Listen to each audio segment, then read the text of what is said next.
എന്താ പിള്ളേരെ ഒരൊച്ച കേട്ടത്? എന്തോ പൊട്ടിച്ചിതറുന്ന ശബ്ദം കേട്ട് അടുക്കളയിൽ നിന്ന് ഹാളിലേക്ക് ഓടി വന്ന് റൂബിയായിരുന്നു അത്. അറിയത്തില്ല മമ്മി, മോളീന്നാ. ഇരുന്നിടത്ത് നിന്ന് ചാടി എണീറ്റ് ആമയും ജെസ്സിയും ഒരേ സ്വരത്തിൽ പറഞ്ഞു. വാ, നമുക്ക് പോയി നോക്കാം. ആമി കയ്യിലിരുന്ന റിമോട്ടും പ്ലേറ്റും ടീപ്പോയുടെ മുകളിലേക്ക് വെച്ചു.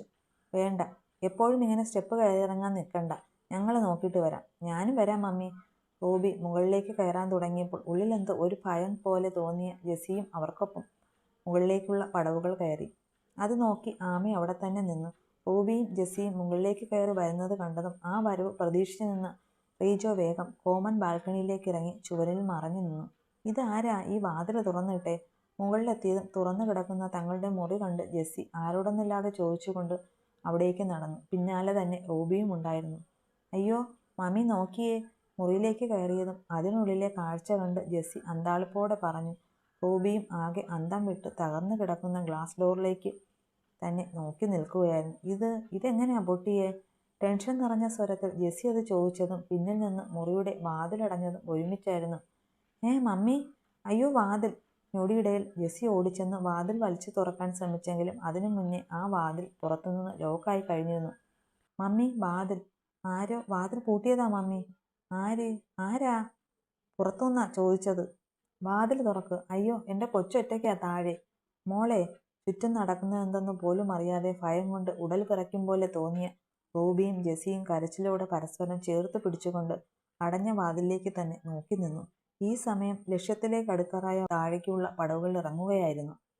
റൂബിയും ജെസ്സിൻ്റെയും മുകളിലേക്ക് പോയതുകൊണ്ട് അവിടെ എന്താ സംഭവിച്ചതെന്ന് അറിയാനുള്ള ആകാംക്ഷയോടെ സ്റ്റെയർകേസിലേക്ക് തന്നെ നോക്കി നിൽക്കുകയായിരുന്നു ആമി.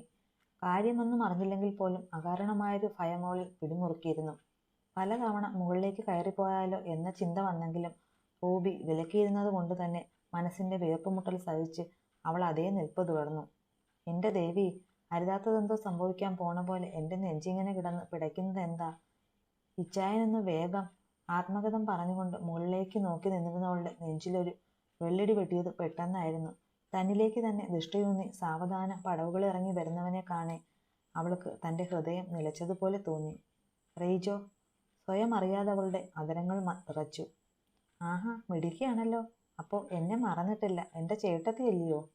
വല്ലാത്തൊരു ഭാവത്തിൽ ചിരിച്ചുകൊണ്ട് ആ പടവുകൾ ഇറങ്ങുമ്പോൾ റീജോയിൽ ഒട്ടും തന്നെ തിടുക്കം പ്രകടമായിരുന്നില്ല. കാരണം ഇനി എത്രയൊക്കെ ഓടിയാലും അവൾ തന്നിൽ നിന്ന് രക്ഷപ്പെടാൻ കഴിയില്ലെന്നുള്ള അമിത ആത്മവിശ്വാസം അവനിൽ നിറഞ്ഞിരുന്നു. ഈ സമയമൊക്കെയും രക്ഷപ്പെടാനൊരു പഴി തേടിക്കൊണ്ടിരിക്കുകയായിരുന്നു ആമിയുടെ മിഴികൾ. കാരണം ഈ സമയത്തിനുള്ളിൽ തന്നെ മുകളിലേക്ക് പോയവരെ താഴേക്ക് വരാൻ കഴിയാത്ത വണ്ണം അവൻ മുകളിൽ കുടുക്കിയിട്ടുണ്ടെന്ന് അവൾ തിരിച്ചറിഞ്ഞു കഴിഞ്ഞിരുന്നു. അതിനുവേണ്ടി അവരെ ഏതെങ്കിലും വിധത്തിൽ അവൻ ഉപദ്രവിച്ചിട്ടുണ്ടാകുമോ എന്ന ഭയവും അവളിൽ പിടിമുറുക്കിയിരുന്നു. എല്ലാം കൂടിക്കൊണ്ട് അവൻ്റെ മുന്നിൽ നിന്ന് ഓടി രക്ഷപ്പെടണമെന്നുണ്ടായിരുന്നെങ്കിൽ പോലും ഒരു ചെറുവിരൽ പോലും അനക്കാൻ കഴിയാത്ത വണ്ണം തൻ്റെ ഉടൽ നിലത്തുറച്ചു പോയോ എന്ന് പോലും ആമിക്കപ്പോൾ സംശയം തോന്നിപ്പോയിരുന്നു. എന്നാ പറ്റി? റയാൻ പോളിൻ്റെ പട്ടമഹിഷിക്ക് കാല് നിലത്തുറച്ചു പോയോ? അതോ അവൻ്റെ കൂടെ കിടന്ന് അവൻ്റെ സ്വഭാവം കിട്ടിയോ നിനക്ക്?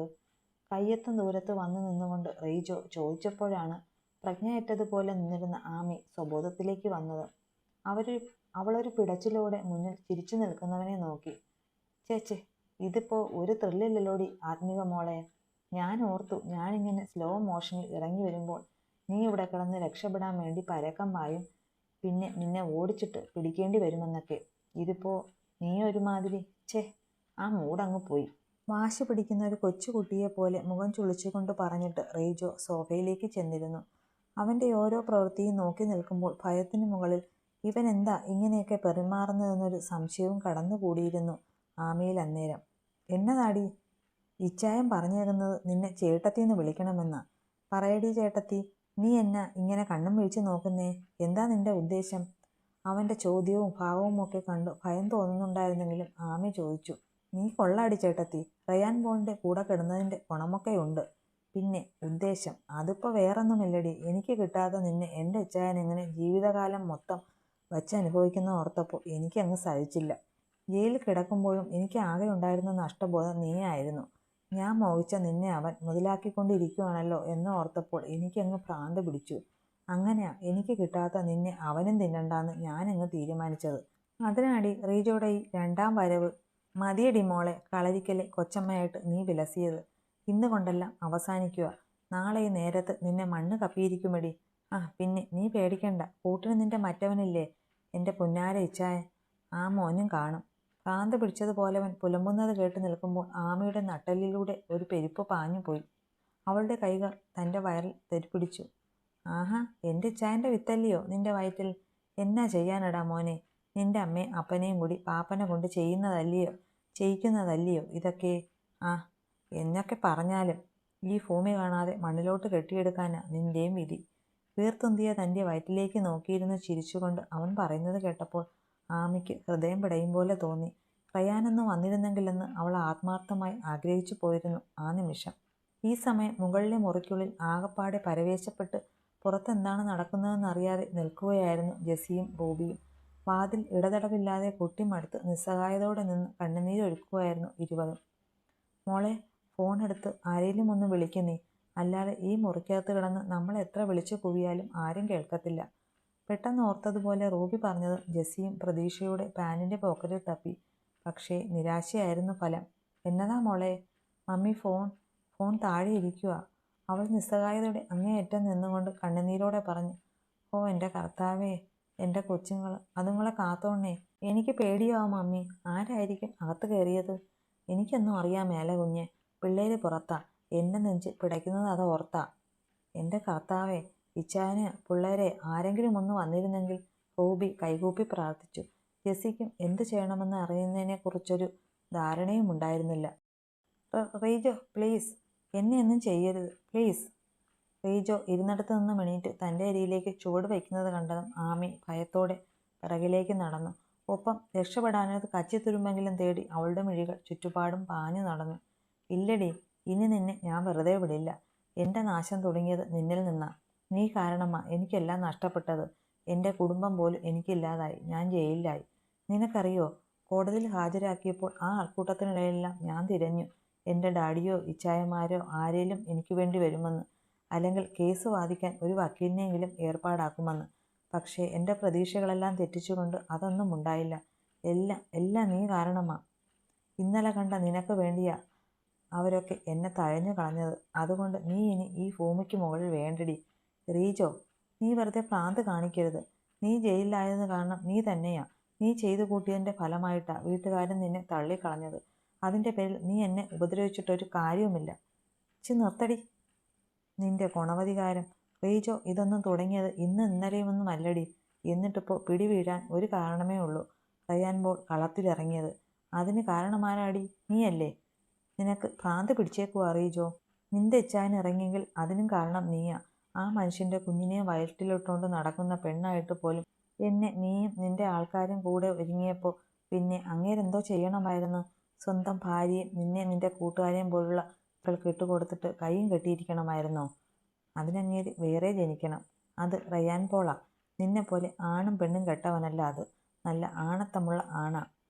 റയാനെക്കുറിച്ച് പറയുമ്പോൾ ആമയുടെ വാക്കിലും നോക്കിലും നിറഞ്ഞു നിൽക്കുന്ന പുച്ഛം റീജോയെ കൂടുതൽ ഉന്മത്തനാക്കി. അതിൻ്റെ പ്രതിഫലനം ആമി അറിഞ്ഞത് അവൻ്റെ കൈയൂക്ക് കരണത്തറിഞ്ഞപ്പോഴായിരുന്നു. അവളൊരു നിലവിളിയോടെ ഒന്ന് കറങ്ങി നിലത്തേക്ക് വീണു. അപ്പോഴും ഒരു കൈ അവളുടെ ഉദരത്തിനൊരു സംരക്ഷണ കവചം തീർത്തിരുന്നു. പൊതിഞ്ഞു പിടിച്ചിട്ടൊന്നും ഒരു കാര്യമില്ലടി. അതിനെ ഞാൻ ചത്തൊടുങ്ങും മുന്നേ നീ കാണണം. നീ ഇപ്പോൾ ഊറ്റം കൊണ്ട നിന്റെ മറ്റവൻ്റെ ചോര കലങ്ങി ഒഴുകി പോകുന്നത്. അപ്പോഴേ നിന്നോടുള്ള എൻ്റെ പകയടങ്ങും. പറഞ്ഞതും റീജോ വലത് കാലുയർത്തി. പക്ഷേ ആമി ഞൊടിയിട കൊണ്ട് കൈയും കാൽമുട്ടും കൊണ്ടത് തടഞ്ഞു. പ്ലീസ് എൻ്റെ കുഞ്ഞിനെ ഒന്നും ചെയ്യരുത്. ഞാൻ നിന്റെ കാല് പിടിക്കാം. ഞാനായിട്ട് നിന്നോടൊരു ദ്രോഹവും ചെയ്തിട്ടില്ല. ദയവ് ചെയ്ത് എൻ്റെ കുഞ്ഞിനെ ഒന്നും ചെയ്യല്ലേ. പൊട്ടിക്കരഞ്ഞുകൊണ്ട് കൂനിക്കൂടി തൻ്റെ കാൽച്ചുവട്ടിലിരുന്ന് കരയുന്ന പെണ്ണിനെ നോക്കി നിന്ന് റീജോ പൊട്ടിച്ചിരിച്ചു. കരയടി നീ ഉച്ചത്തിൽ. പക്ഷേ നിന്നെ എൻ്റെ കയ്യിൽ നിന്ന് രക്ഷിക്കാൻ ആരും വരത്തില്ല. പറഞ്ഞതും അവൻ്റെ കാലൊരിക്കൽ കൂടി വായുവിൽ ഉയർന്നു താഴ്ന്നു. നടുതല്ലി പിന്നിലേക്ക് മലർന്നു വീഴുമ്പോൾ അവളിൽ നിന്ന് ദൈന്യതയാർന്നൊരു ആർത്തനാദം ഉയർന്നു. പക്ഷേ സ്വന്തം ചോരയുടെ ജീവനെ ഉള്ളിൽ പേറുന്ന പെണ്ണാണ് മുന്നിലെന്ന ചിന്ത പോലുമില്ലാത്ത അവനിൽ അതൊന്നും ഒരു ചലനവും സൃഷ്ടിച്ചതേയില്ല. പക്ഷേ അപ്പോഴും തൻ്റെ വയറിനെ പൊതിഞ്ഞിരിക്കുന്ന കൈകൾ പിൻവലിക്കാൻ അവളിലെ അമ്മയ്ക്കാകുമായിരുന്നില്ല. എത്രയൊക്കെ പൊതിഞ്ഞു പിടിച്ചാലും റയാൻ പോളിൻ്റെ ചോരയ്ക്ക് മണ്ണിലിടമില്ലടി. അവൾ വേദന കൊണ്ട് അലറിക്കരഞ്ഞു. റീജോ, വേണ്ട. എൻ്റെ കുഞ്ഞിന് എന്തെങ്കിലും പറ്റിയാൽ എൻ്റെ ഇച്ചായ നിന്നെ വെറുതെ വിടില്ല. പക്ഷേ അത് കേട്ട റീജോയിൽ നിന്നും ഒരു പൊട്ടിച്ചിരിയായിരുന്നു മറുപടി. അവനൊരു ഭ്രാന്തനെ പോലെ പൊട്ടിച്ചിരിക്കുന്നത് കണ്ട് ആ വേദനയ്ക്കിടയിലും ആമിയുടെ കണ്ണുകൾ സംശയത്താൽ കുറുകി. അതിന് നിന്റെ ഇച്ചായനിനി ഭൂമിക്ക് മുകളിൽ ജീവനോടെ ഉണ്ടെങ്കിലല്ലേടി ഞാനവനെ പേടിക്കേണ്ട കാര്യമുള്ളൂ. റീജോയിൽ നിന്നും ആ വാക്കുകൾ കേട്ടതും ആമിയുടെ ഹൃദയമൊന്ന് നിലച്ചതുപോലെ തോന്നി. തൊട്ടടുത്ത നിമിഷം എവിടെ നിന്നോ കിട്ടിയൊരു ശക്തിയിൽ അവൻ്റെ കാലുകൾ തട്ടി എറിഞ്ഞ് നിലത്തുനിന്ന് പിടഞ്ഞെണീക്കുമ്പോൾ അവളുടെ ആ പ്രവൃത്തിയിൽ റീജോ പോലും ഒന്ന് അമ്പരന്നു. എന്താടാ നീ പറഞ്ഞത്? എൻ്റെ ഇച്ചായൻ? അമ്പരന്ന് നിൽക്കുന്നവൻ്റെ കോളറിൽ കടന്നു പിടിച്ചുകൊണ്ടൊരു ഭ്രാന്തിയെപ്പോലെ അലറുകയായിരുന്നു ആമി. കാരണം ആ നേരം വരെയുള്ള അവളുടെ പ്രതീക്ഷയുടെ കടയ്ക്കൽ കത്തിവെക്കുന്നത് പോലെയായിരുന്നു അവൻ്റെ ആ വാക്കുകൾ. അതവളിൽ ഒരു സ്ഫോടനം തന്നെ തീർത്തിരുന്നു. അത് തന്നെയാടി പറഞ്ഞത്. നിന്റെ മറ്റവനെ ഞാനങ്ങ് കെട്ടിയടിപ്പിച്ചു. കുറച്ചു മുമ്പ് ഇവിടുന്നെടുത്ത് ചാടി ഓടിയില്ലേ അവൻ? ആ പോക്കങ്ങ് നേരെ മേലോട്ടാടി പോയത്. അവൻ്റെ ഓരോ വാക്കുകളും ആമിയിൽ ഓരോ വെള്ളിടികളായിട്ടായിരുന്നു വന്നു പതിച്ചത്. അവൾ നിറഞ്ഞ മിഴികളോടെ റീജോയെ തന്നെ തുറിച്ചു നോക്കി നിന്നു. ഇപ്പം മനസ്സിലായോടി നിനക്ക്? നിന്റെ ഇച്ചായൻ അവൻ ഇനി വരത്തില്ല. അവൻ്റെ പൊട്ടിച്ചിരികൾ ആമിയുടെ തലച്ചോറിലേക്ക് തുളച്ചു കയറിയതും അവൾ ഇരു കൈകൾ കൊണ്ട് ചെവി പൊത്തി നിലത്തേക്ക് ഊർന്നിരുന്നു കൊണ്ട് അലറിക്കരഞ്ഞു. മുട്ടിൽ കൈ ചുറ്റിപ്പിടിച്ച് തറയിൽ കൂനിക്കൂടിയിരുന്നൊരു ഭ്രാന്തിയെപ്പോലെ അലറിക്കരയുന്ന ആമയെ നോക്കിയിരിക്കുമ്പോൾ റീജോയ്ക്ക് വല്ലാത്തൊരു ലഹരിയായിരുന്നു തോന്നിയത്. സർവസ്വവും തകർന്നതുപോലെ ഇരിക്കുന്ന അവളുടെ ഇരിപ്പ് കണ്ടിട്ടും കൊതി തീരാത്തതുപോലെ അവൻ സോഫയിലേക്ക് നിവർന്നിരുന്നവളെ നോക്കി ചിരിച്ചു. എന്താടി, അവൻ ചത്തെന്ന് കേട്ടപ്പോഴേ നിന്റെ വീറും വാശിയുമൊക്കെ അങ്ങ് പോയോ? ചോദിച്ചു തീരും മുമ്പേ റീജോയുടെ നിറം തലയിലൂടെ ഒരു നൊമ്പരം പാഞ്ഞു കയറി. ഡീ, എൻ്റെ തലക്കടിക്കാൻ മാത്രം മിടുക്കിയായോ നീ? സംഭവിച്ചതെന്താണെന്ന് മനസ്സിലായതും അവൻ ഇരുന്നിടത്ത് നിന്ന് ചാടി എണീറ്റ് ആമി വീണ്ടും നിലത്തേക്ക് തന്നെ വീണു. വീണതിൻ്റെ ആയത്തിൽ വേദന കൊണ്ടൊരു പുഴുവിനെ പോലെ പുളഞ്ഞു. ഇത്രയ്ക്കായിട്ടും നീ കിടന്ന് തിളയ്ക്കുന്നോ? എൻ്റെ ഇച്ചായനൊന്നും പറ്റിയിട്ടില്ല. ഇച്ചായൻ വരും. നിന്നെ നിലത്ത് ചൂടിൽ ചുരുണ്ടുകൂടി കിടന്നും ആമിയത് മാത്രമായിരുന്നു പറഞ്ഞുകൊണ്ടിരുന്നത്. വരുമടി, പക്ഷേ എന്നെ കൊല്ലാനല്ല. ഞാൻ കൊന്നുതള്ളാൻ പോകുന്ന നിന്നെ അങ്ങ് മേലോട്ട് എഴുന്നള്ളിക്കാൻ ചിലപ്പോൾ അവൻ വന്നേക്കും. റീജോ ഇത് പറഞ്ഞതും ആമിയുടെ കരച്ചിൽ വീണ്ടും ഉച്ചത്തിലായി. എൻ്റെ ഇച്ചായൻ? നീ വെറുതെ പറയുക. ഓ, അവളുടെ ഒരു മറ്റേടത്തെ ഇച്ചായൻ. എടി മോളെ, അവൻ ചത്തു തുലഞ്ഞു കാണുമടി ഇപ്പോൾ. അവൻ്റെ ചാവ് ഉറപ്പിക്കാനായിട്ടാണടി ഞാൻ നിന്റെ വിധി എഴുതാൻ ഇങ്ങോട്ട് കയറിയത്. ഇനി നിനക്ക് വിശ്വാസം വരാൻ വേണമെങ്കിൽ അതെങ്ങനെയാണെന്ന് കൂടി പറഞ്ഞു തരാം. നേരത്തെ അവൻ ഇവിടുന്ന് കുതിച്ചു ചാടിപ്പോയില്ലേ? അതിനു മുമ്പ് അവൻ്റെ വണ്ടിയുടെ ബ്രേക്ക് ഞാനങ്ങ് കളഞ്ഞിരുന്നു. അതല്ലയോ ഞാൻ ഇത്രയും ഉറപ്പിച്ചു പറയുന്നത്. അവൻ പോയേക്കുന്നത് ഒരു പോക്കാടി. അവൻ വികൃതമായി ചിരിച്ചുകൊണ്ട് പറഞ്ഞതും ആമി ഒരു നിമിഷമൊന്ന് നിശ്ചലയായി. കരയാൻ പോലും മറന്ന് അവൾ റീജോയെ തുറിച്ചു നോക്കി. തൊട്ടടുത്ത നിമിഷം ഇരുന്നിടത്ത് നിന്ന് പിടഞ്ഞെണീറ്റ് അവൾ നേരത്തെ ഇരുന്ന സോഫയുടെ അരികിലേക്ക് ചെന്നു. ഒരു ഭ്രാന്തിയെപ്പോലെ സോഫയിലാകെ തിരയുന്നവളെ നോക്കി നിൽക്കുമ്പോൾ റീജോയ്ക്കും മനസ്സിലായിരുന്നില്ല അവൾ എന്താണാവോ തിരയുന്നതെന്ന്. അതുകൊണ്ട് തന്നെ അവൻ അവളെ തന്നെ നോക്കിക്കൊണ്ടങ്ങനെ നിന്നു. പക്ഷേ തൊട്ടടുത്ത ആമിയുടെ കയ്യിലിരിക്കുന്ന അവളുടെ ഫോൺ കണ്ട് അവനൊന്ന് പതറി. അത് തട്ടിപ്പറിക്കാനായി അവൾക്കരികിലേക്ക് കുതിച്ചെത്തിയതും അവൾ കോണ്ടാക്ട് ലിസ്റ്റിൽ നിന്നും റയാൻ്റെ നമ്പർ എടുത്ത് അതിലേക്കാണ് കോൾ ചെയ്യുന്നതെന്ന് കണ്ട് നിസ്സാര ഭാവത്തിൽ അവനൊന്ന് ചിരിച്ചു. ഞാൻ പറഞ്ഞത് വിശ്വാസം വരാതെ ചത്തു തുലഞ്ഞവനെ വിളിക്കുക. ചിരിയോടെ പറഞ്ഞുകൊണ്ട് അവളെ തടയാൻ നിൽക്കാതെ അവൻ സോഫയിൽ കാലുമേൽ കാലും വെച്ചിരുന്നു. പക്ഷേ അതൊന്നും ശ്രദ്ധിക്കാതെ വിറയാർന്ന കൈകൾ കൊണ്ട് റയാൻ്റെ നമ്പറിലേക്ക് കോൾ ചെയ്തുകൊണ്ട് നിൽക്കുകയായിരുന്നു ആമി. ഒന്ന് ഫോൺ എടുക്കിച്ചായ പ്ലീസ്. ഫോൺ കാതിലേക്ക് ചേർത്ത് വെച്ചുകൊണ്ട് നിന്ന് അവൾ മന്ത്രിച്ചു.